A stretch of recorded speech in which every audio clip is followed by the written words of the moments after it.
Estamos con la serie sobre la oración y esta es la parte número 5 de esta serie, que por supuesto el domingo pasado estuvimos hablando de cómo tener oraciones efectivas, es decir, cómo lo que uno ore sea algo donde sí Dios va a responder.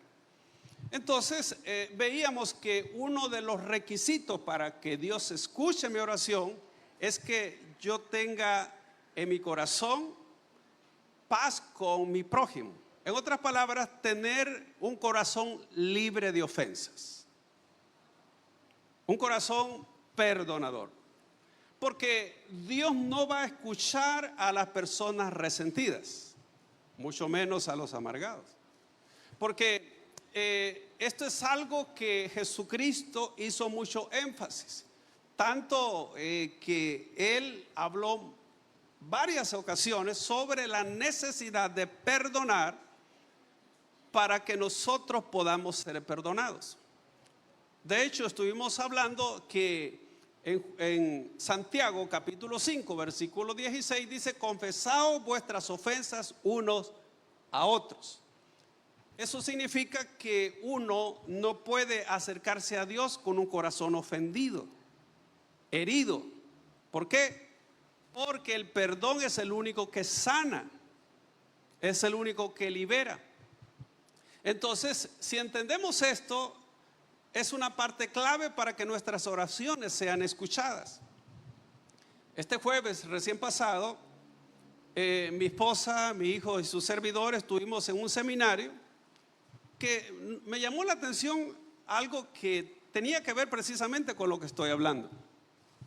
Él decía que entre lo que nos habló, entre esa parte que nos dijo, oiga esto, dijo: comprende que la amargura es como beber veneno y esperar que la otra persona se enferme. Entonces, eso significa que no es bueno que nos amarguemos por lo que nos molesta, lo que nos dañaron. Y entonces decía que el antídoto contra el veneno de la amargura es el perdón. En otras palabras, si no perdonamos, nos amargamos. Y ese es un veneno que no le va a afectar al otro, sino a quien se tomó ese veneno.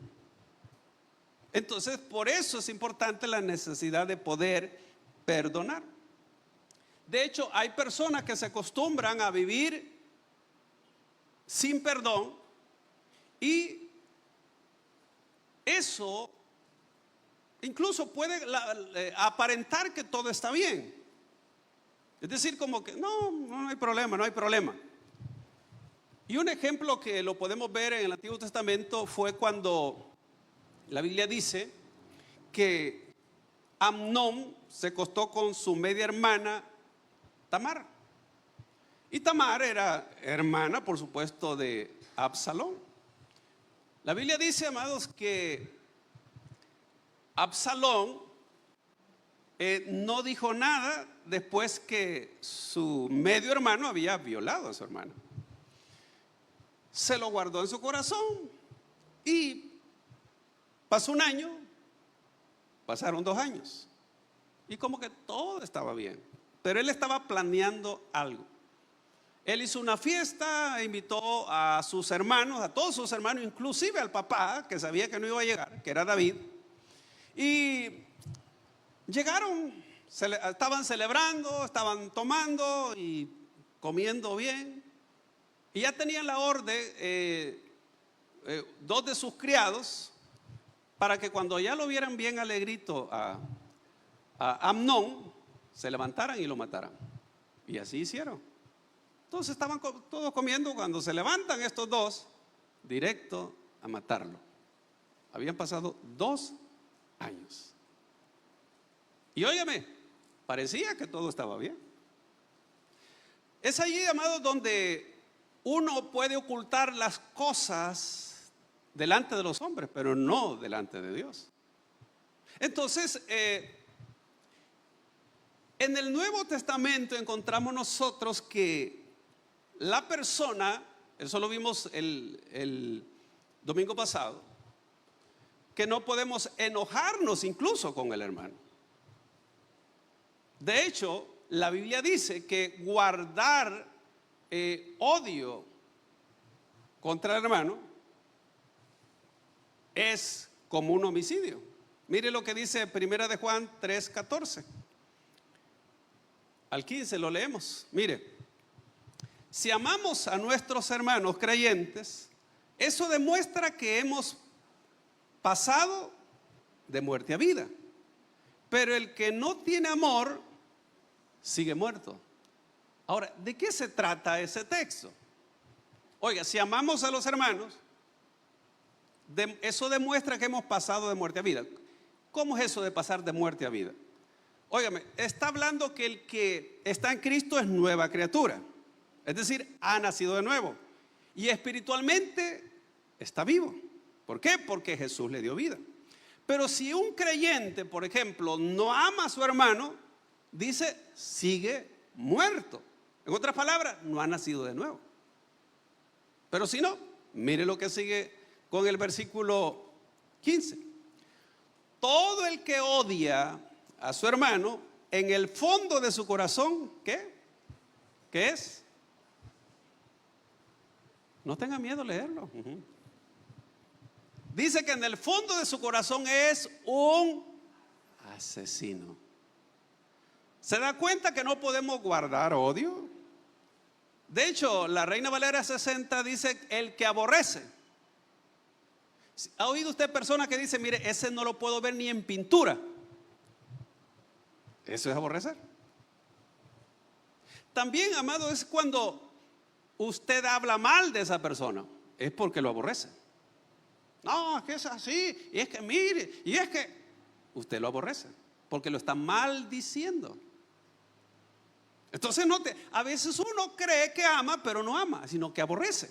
Y aquí dice que la persona que odia o aborrece, en su corazón es un asesino. ¿Sabía que a veces pueden haber en las iglesias asesinos? Y usted no sé si puede estar a la par de un asesino usted. Pues no lo digo yo, no lo decía el pastor, me dice el pastor que soy asesino. No. Aquí dice, amados, que puede haber alguien que en su corazón es un asesino, así como fue Absalón, que mató a su hermano. Entonces, terminemos de leer.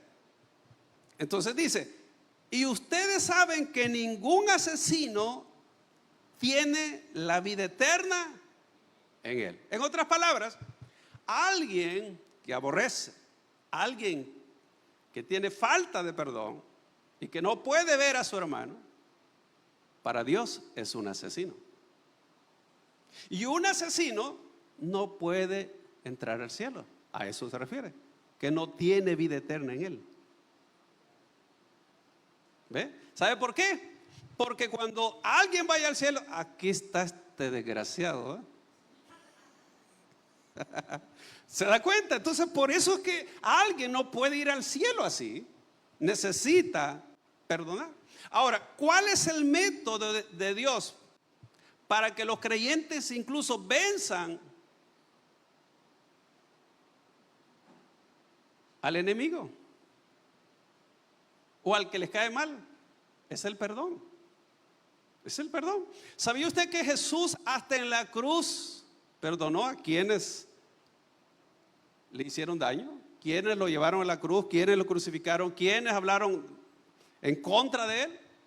Ahí estaba en la cruz cuando dijo, Padre, perdónalos porque no saben lo que hacen. Eso significaba que él hasta en la cruz tuvo que perdonar. Él tuvo a Judas durante todo su ministerio al lado de él, y Jesús nunca le guardó rencor. Él sabía quién era, pero él lo amaba como amaba al resto. Entonces se da cuenta. Ahora, ¿cuál es el antídoto? Romanos 12:19. Mire, aquí lo va a encontrar. No os venguéis vosotros mismos, amados míos, sino dejad lugar a la ira de Dios, porque escrito está: mía es la venganza, yo pagaré, dice el Señor. Lo primero, amados, es que cuando hay alguien que nos ha ofendido, nos ha hecho daño, nos ha herido, no tome venganza. Porque si usted es de las personas que dice, esta me la va a pagar, usted está tomando el lugar de Dios. Oiga, porque la venganza le pertenece a Dios. Así que nunca trate de desquitarse, porque cuando usted se la desquita, lo que le hicieron, usted se está vengando y Dios no hace nada. Primero, porque usted no es Dios. Entonces dice, dejad porque mía es la venganza. ¿Ve? Entonces, ¿qué hizo Absalón? Se vengó de su hermano. Injustamente. Es decir, él no tenía que arreglar las cosas de esa manera, pero matarlo. Sé que había hecho mal. Ahora, luego mire lo que dice el versículo 20. Así que, si tu enemigo tuviere hambre, dale de comer. Si tuviere sed, dale de beber. Pues haciendo esto, ascuas de fuego amontonará sobre su cabeza. Ahora, ¿tiene usted algún enemigo? Bueno, hay personas que aunque usted no quiera pueden ser enemigos. Es decir, alguien, no sé, lo aborrece, usted le cae mal, yo no sé, y usted ha querido arreglar las cosas y no puede. ¿Qué tenemos que hacer? Bíblicamente, uno tiene que hacer lo opuesto a lo que cualquier persona inconversa hace. ¿Cómo? Si tiene una necesidad, dice que hay que ayudarle. Si tiene sed, hay que darle de beber. En otras palabras, no se vence el mal con el mal, sino el mal se vence con el bien. Eso es lo que dice al final. Pero note, dice que hay que ayudarlo cuando esta persona necesita. ¿Cuál es el resultado? Que si haces esto, dice, ascuas de fuego amontonará sobre su cabeza. ¿A qué se refiere esas ascuas de fuego? Es decir, que él se va a sentir mal, le va a dar vergüenza. ¿Cómo es posible que yo lo esté tratando mal, yo haga mal, y en vez de hacerme mal, me hace bien? Entonces, en otras palabras, la persona se va a sentir avergonzado y va a cambiar su conducta. ¿Ve? Entonces, esta es la manera bíblica de vencer a un enemigo. En cierta ocasión, un joven le preguntó a un pastor, le dice, pastor, ¿y qué puedo hacer con los enemigos? Le dice, quémalos. Y le dije, ¿cómo es eso? Y le enseñó este versículo. Así que usted ya sabe, tiene que quemarlo. ¿Cómo? Haciéndole bien, ayudándole. Y así le va a dar pena y va a cambiar esa conducta. Versículo 21. No sea vencido de lo malo, sino vence con el bien el mal. ¿Quién apaga fuego con fuego? Entonces, ¿cuál es ese método para vencer al enemigo? Haciéndole bien. No sea vencido por lo malo, sino vence con el bien el mal. Así que ve, amados, cómo en verdad es importante, primero, que para que Dios escuche nuestras oraciones, el primer paso es que nuestro corazón esté libre de ofensas, libre de resentimientos y tener paz con quienes nos rodean.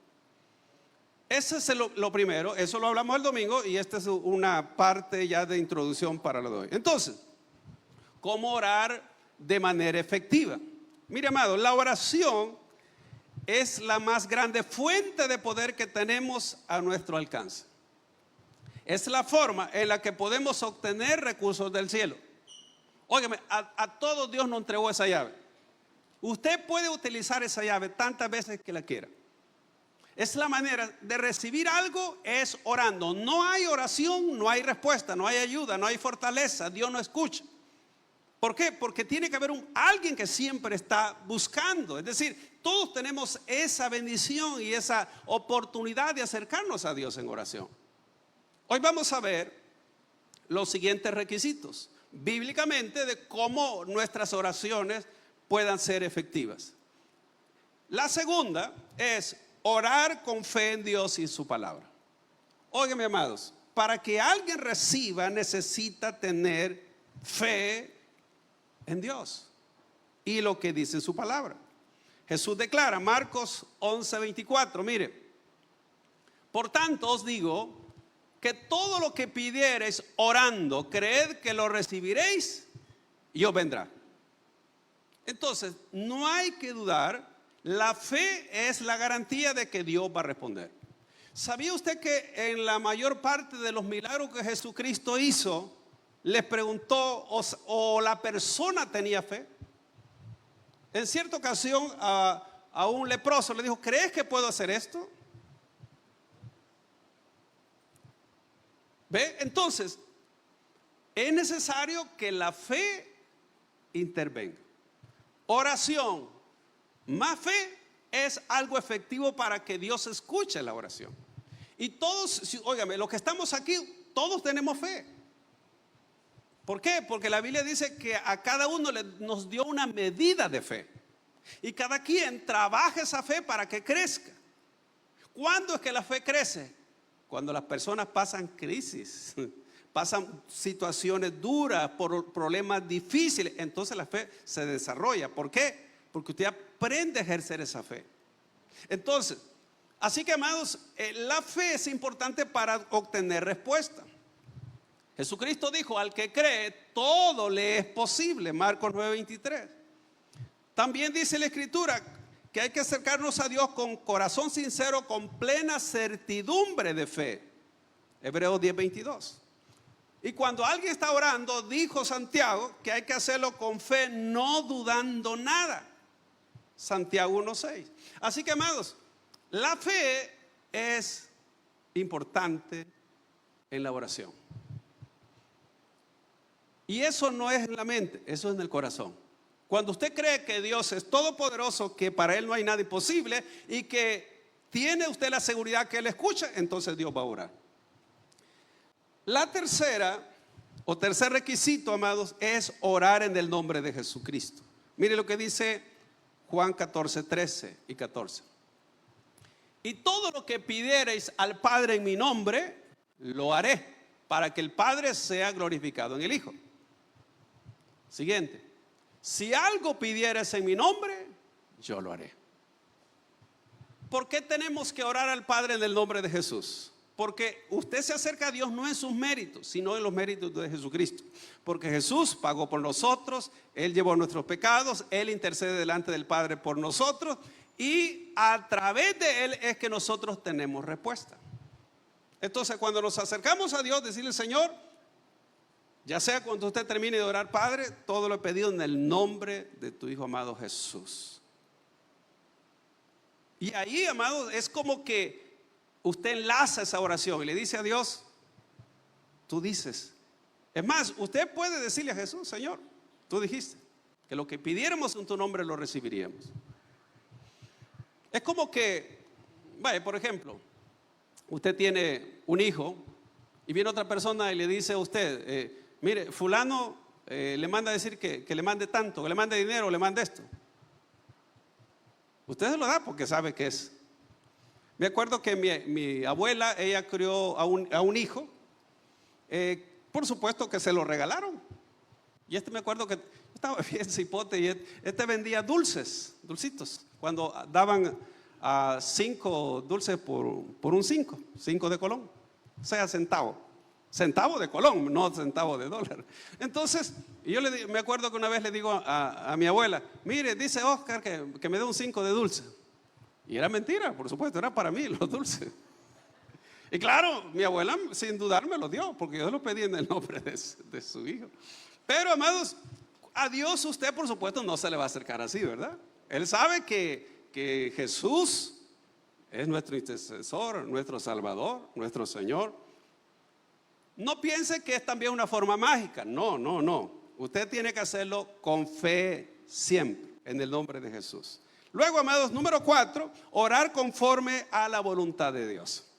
Este es otro requisito. Para que Dios responda, usted y yo tenemos que estar en su voluntad. Porque a veces, amados, nosotros estamos lejos de lo que Dios quiere. Y es allí donde tenemos que arreglar ciertas cosas. La oración solo puede ser efectiva si hace conforme a su voluntad. Mire lo que dice Juan, primera de Juan 5:14. Y esta es la confianza que tenemos en Él,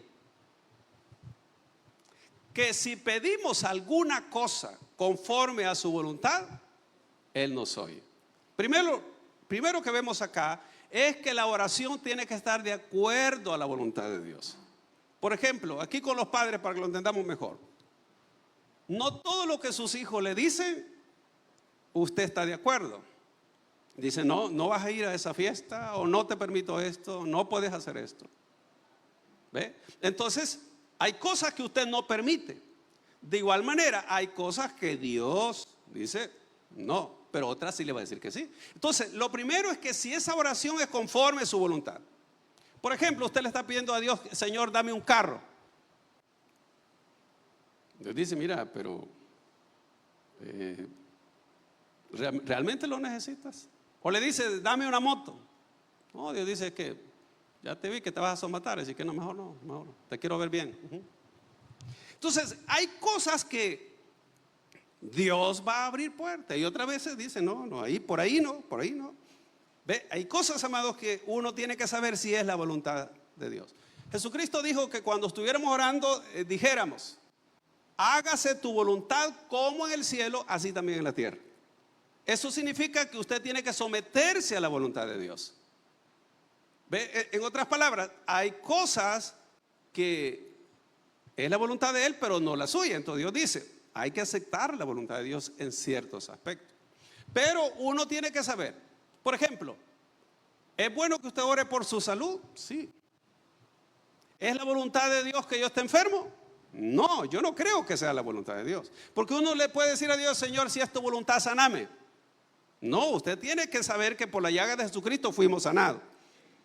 Es decir, hay cosas que uno tiene que saber que ya fueron dadas y que por fe tenemos que recibirlas y que tenemos que creer que es la voluntad de Dios. Así que yo no creo que es la voluntad de Dios que uno esté enfermo. Claro, hay cosas donde Dios a lo mejor no responde. Por ejemplo, como le pasó al apóstol Pablo, que él tenía un aguijón en la carne y le dijo a Dios 3 veces que lo sanara, y Dios le dijo, bástate mi gracia. Dios no lo sanó, pero ahí había un propósito. Entonces, hay oraciones que a lo mejor Dios no las responda. Yo siempre he pensado, un día, en una de las epístolas del apóstol Pablo a Timoteo, le dice que tome vino para algunos problemas que tenía del estómago. Y uno dice, pues, ¿cómo es posible que? Claro, en ese tiempo la persona podía tomar vino. Incluso hay lugares donde las personas, vino es normal. Por ejemplo, hay unos lugares allá en Argentina, donde la bebida principal es el vino. Ahora, el punto es que yo decía, bueno, si el apóstol Pablo, Dios lo usaba en sanidad, ¿por qué no oró para que Timoteo fuera sanado de su estómago? No sé qué problemas tenía, pero le recomendó a tomar vino. Yo sé que alguno puede decir aquí, bueno, ojalá esa receta me den a mí, ¿verdad? Pero entonces, amados, vea que así que es necesario saber que las peticiones nuestras tienen que estar en su voluntad. No es la voluntad de Dios que usted le diga, Señor, llévate a mi suegra. Eso, Dios no le va a responder. Llévate a mi esposo, Señor, porque mira, Dios no le va a responder. Dios no le va a responder, porque puede ser que lo lleve a usted. Porque decir, mira, que este no se va a salvar, así que mejor te llevo a vos, ¿verdad? Entonces, note, amado, es importante saber que lo que uno le pida a Dios tiene que estar en su voluntad. Yo le conté en cierta ocasión como una vecina, bueno, el vecino fue, y la vecina, ambos que vivían pegados a la casa donde nosotros vivíamos antes. Yo le digo a ella, a la mujer con la cual él vivía, yo le digo, mire, ¿y por qué no va a la iglesia? ¿Por qué no recibe al Señor? No, me dijo que mi esposo no es mi esposo. Me dijo, él ya es casado con otra mujer. Yo estoy en adulterio con ella. Con él, me dijo, perdón. Y yo le dije, mire, pero imagínese, ¿qué tal si el Señor, le dije yo, se lleva a la esposa de él? Usted no sabe lo que Dios puede hacer. O sea, yo animándola para que Dios vaya a la iglesia, como quien dice, Dios va a hacer la obra en el camino. ¿Y sabe qué pasó? A los 3 meses se le murió el hombre con la que ella vivía. O sea, fue al revés, pues. Yo le dije que a lo mejor se llevaba a la verdadera esposa de él y ella se quedaba con él. Pero Dios no, se lo llevó a él y la dejó libre a ella. El día que él murió, ella recibió a Cristo. Entonces, ¿qué le estoy diciendo? Hay cosas que uno no sabe cómo Dios las va a arreglar. Número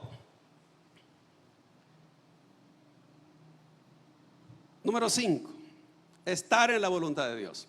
Óigame, una cosa es, óigame, orar conforme a la voluntad de Dios, y otra cosa que usted esté en la voluntad de Dios. ¿Cómo así? Se lo pongo mejor. Primera de Juan 3:22. Primera de Juan 3:22. Note lo que dice que, y cualquiera cosa que pidiéramos, la recibiremos de Él, porque guardamos sus mandamientos y hacemos las cosas que son agradables delante de Él. Ahora, si vamos a la Biblia, todos fallamos, todos pecamos. Pero no nos podemos aferrar a eso. Mire, es que todos somos pecadores. Sí, todos somos pecadores. Pero una cosa es importante, que hay cosas en nuestra vida que no podemos permanecer haciéndolas, porque no son la voluntad de Dios, no agradan a Dios. Entonces, si usted ve en este texto, dice, y cualquiera cosa que pidiéramos, la recibiremos de Él. Oiga, cualquiera. Y esta es una promesa, que cualquier cosa, pero que es conforme a su voluntad, la recibiremos de Él, porque guardamos sus mandamientos. O sea, por eso la recibiremos. Y hacemos las cosas que son agradables delante de Él. Entonces hay que saber qué cosas de las que hacemos son agradables ante los ojos de Dios. Y esa es la garantía que Dios nos va a responder. Ahora usted me dirá, bueno, eso es lo que dice ese versículo, pero mire, Juan 15:7. Si permanecéis en mí y mis palabras permanecen en vosotros, pedid, ¿qué? No me están durmiendo, ¿verdad? ¿Qué hay que pedir? Todo lo que queréis. ¿Y qué? ¿Qué es todo lo que queremos?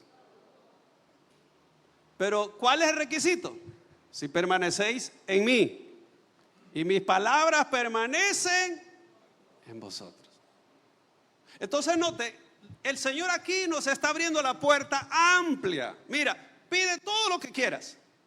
Y esta es como lo que Dios le dijo a Salomón en sueños: pídeme lo que quieras.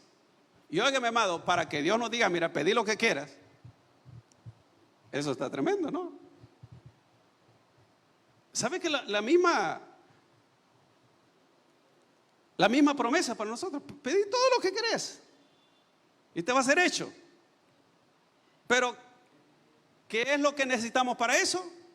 Permanecer en Él y su palabra permanezca en nosotros. Entonces dice, tened las puertas abiertas y todo será hecho. Ahora bien, en el Antiguo Testamento vemos este punto de una forma relevante. Había un hombre llamado Moisés, que usted lo conoce, que Dios le dijo estas palabras. Éxodo 33, 17. Mire lo que dice. Y Jehová dijo a Moisés: también haré esto, ¿qué? Que me has dicho. Oiga, por cuanto has hallado gracia en mis ojos y te he conocido por tu nombre. Quiere decir que hay cosas que Dios las responde de manera voluntaria, porque dice, hablando de Moisés, has hallado gracia ante mis ojos. Como que dice, estás en mi voluntad y puedo concederte lo que pidas. Entonces, eso significa, amados, que es de vital importancia que nosotros estemos en la voluntad de Dios. Porque hay cosas que nos alejan, nos apartan de Dios. Mire lo que dice el Salmo 66, 18. Si en mi corazón hubiese yo mirado la iniquidad, el Señor no me habría escuchado. En otras palabras, hay cosas que estorban la oración. Dios dice, arregla esto y te doy esto. Porque si no, es como premiar al hijo que está haciendo las cosas mal. Imagínese, no pasó el grado y usted dice, me te voy a dar un premio por esto. Una buena chaseada tal vez. Pero no hay premios, amados, si el hijo no le va a responder. Entonces, así que usted sabe que para tener respuesta de Dios tenemos que estar en su voluntad. Por eso es bueno examinarnos, Señor, ¿qué estoy haciendo mal? Y Dios le va a decir, pues tú sabes lo que estás haciendo mal. Número 6, otro requisito para tener respuestas efectivas es la perseverancia. En este caso, amados, Dios nos manda a ser persistentes en la oración. No sea aquellas personas que oran de vez en cuando por esa petición, no.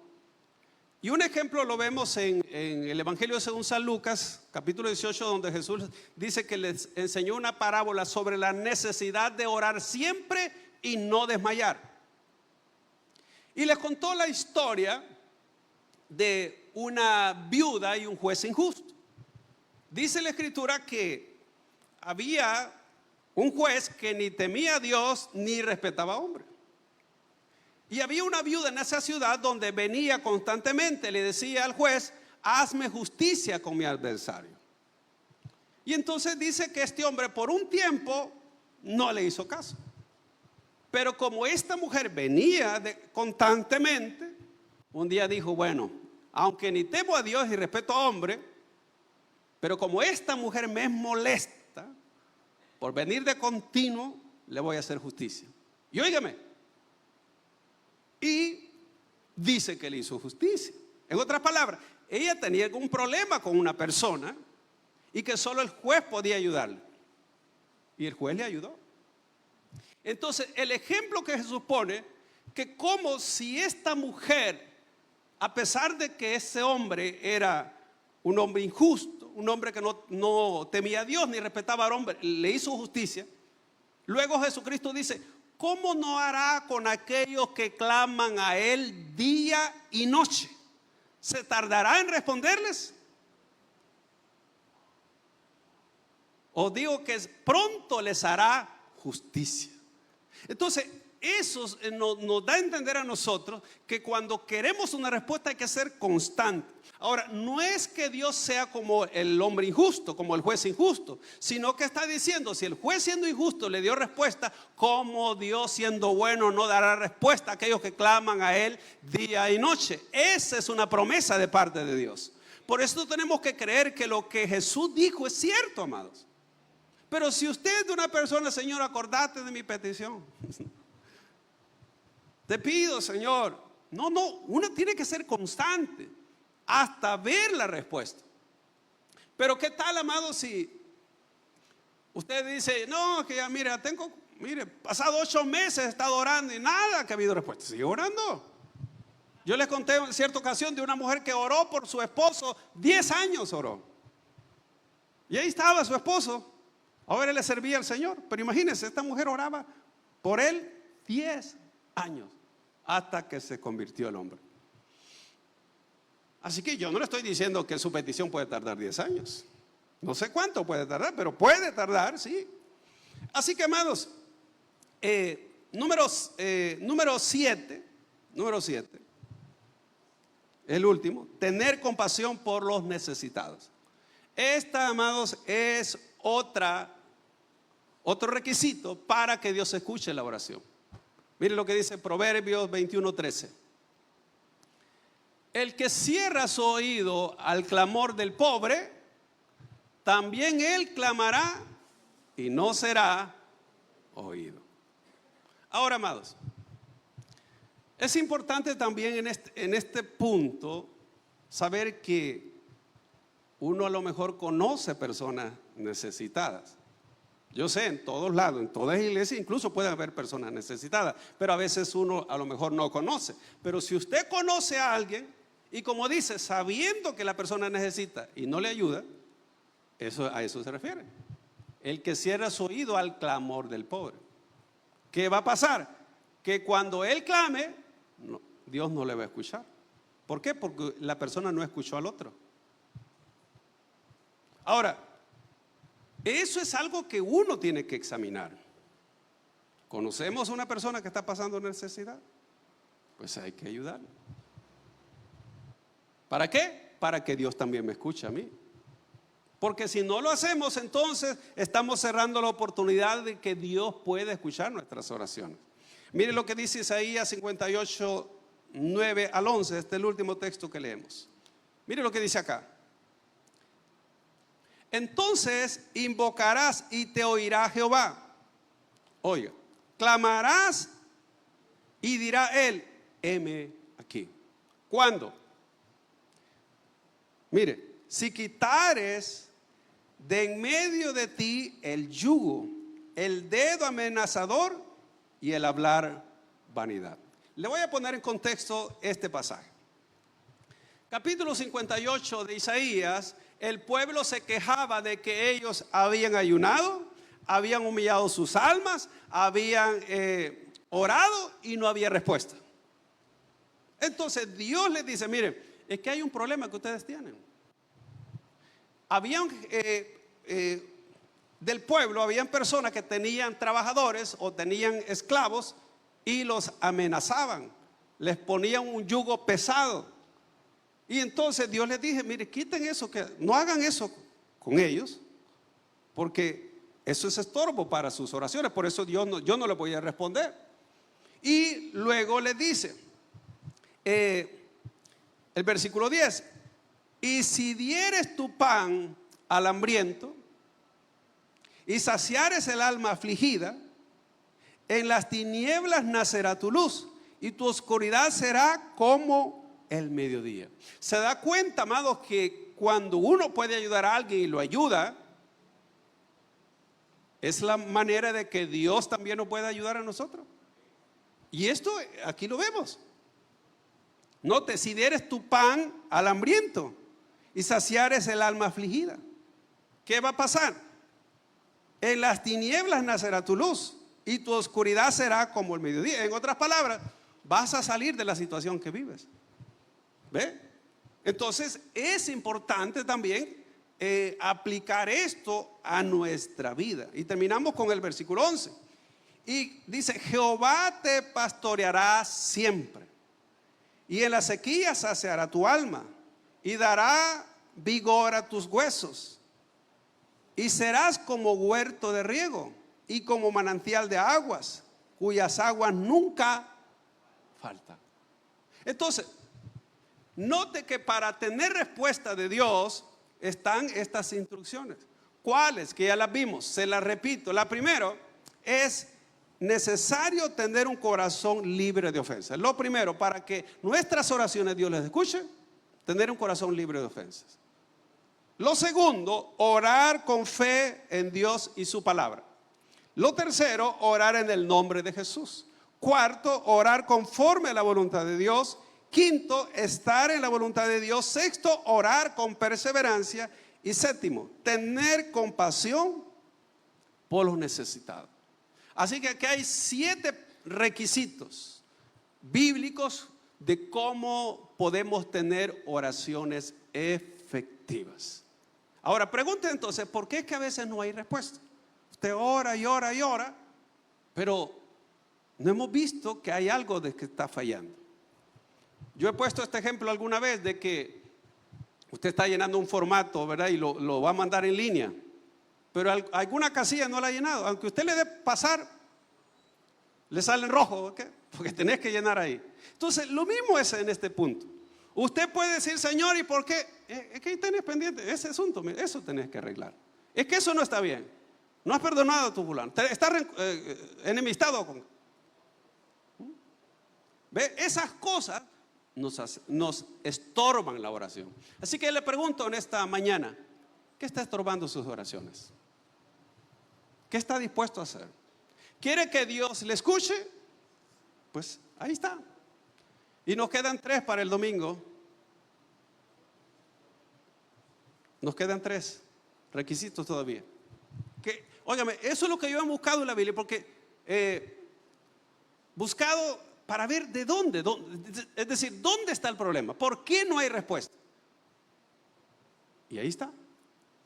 Así que, amados, Dios quiere bendecirnos a todos, quiere ayudarnos a todos, pero de cada uno depende el hecho de tener respuesta. Dios no tiene favoritos, pero sí personas que tienen fe y que en verdad, amados, están en su voluntad. Le aseguro que el deseo de Dios es bendecirle y responder a cada una de sus necesidades. Hemos llegado al final de este mensaje. Si usted no ha recibido a Jesucristo como su Señor y Salvador personal, o usted se ha alejado de los caminos de Dios y desea reconciliarse, yo le hago la invitación para que en esta oportunidad reciba a Cristo. ¿Y cómo lo va a hacer? Repitiendo conmigo la siguiente oración. Señor Jesús, yo te recibo hoy como mi único Salvador personal. Creo que eres Dios, que moriste en la cruz por mis pecados y que resucitaste al tercer día. Me arrepiento, soy pecador. Perdóname, Señor. Doy gracias al Padre por enviar a su Hijo a morir en mi lugar. Gracias, Jesús, por salvar mi alma hoy. Amén. Si usted ha hecho esta oración, yo le invito para que se congregue en una iglesia donde se predique el Evangelio de Jesucristo. Que usted pueda también leer la palabra de Dios para que tenga mayor conocimiento de Él y pueda orar. Orar es platicar con Dios. Y si no, le invitamos a nuestra iglesia en Tabernáculo de Restauración, acá en Soyapango, con nuestros horarios de día domingo, 8 y 10, y día viernes a las 6 de la tarde. Todos serán bienvenidos. Que Dios les bendiga.